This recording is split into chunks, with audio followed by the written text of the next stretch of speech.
ಎರಡೂ ರಾಷ್ಟ್ರೀಯ ಪಕ್ಷಗಳು ಕೂಡ ಈಗಾಗಲೇ ಅಭ್ಯರ್ಥಿಗಳನ್ನ ಘೋಷಣೆ ಮಾಡಲಾಗಿದೆ. ಬಿಜೆಪಿಯಿಂದ ಈ ಬಾರಿ ಪಿಸಿ ಮೋಹನ್ ಅವರು ಕಣದಲ್ಲಿ ಇದ್ರೆ, ಹಾಗೇನೆ ಕಾಂಗ್ರೆಸ್ನಿಂದ ಮನ್ಸೂರ್ ಅಲಿ ಖಾನ್ ಇದ್ದಾರೆ.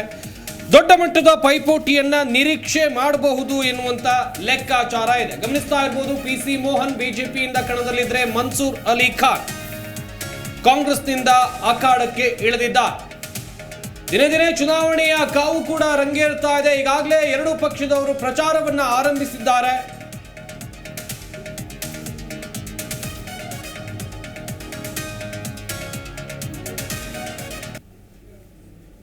ಅಭ್ಯರ್ಥಿಗಳ ಬಗ್ಗೆ ನಮ್ಮ ಪ್ರತಿನಿಧಿ ಪ್ರಶೋಭ್ ದೇವನಹಳ್ಳಿ ಮಾಹಿತಿಯನ್ನು ಕೊಟ್ಟಿದ್ದಾರೆ, ಬನ್ನಿ ನೋಡೋಣ.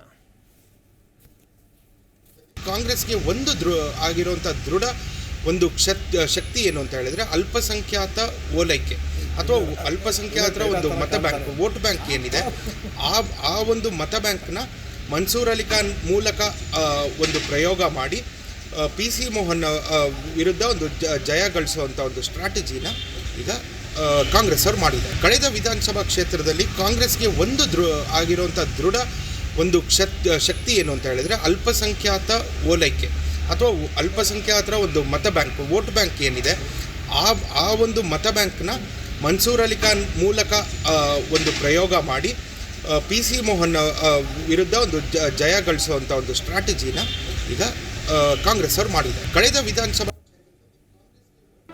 ಜಿ ಕನ್ನಡ ನ್ಯೂಸ್ ಈಗ ನಿಮ್ಮ ಮನೆಯಲ್ಲೇ ನೋಡಿ. ಎಲ್ಲ ಕೇಬಲ್ಗಳಲ್ಲಿ ಈಗ ಲಭ್ಯ.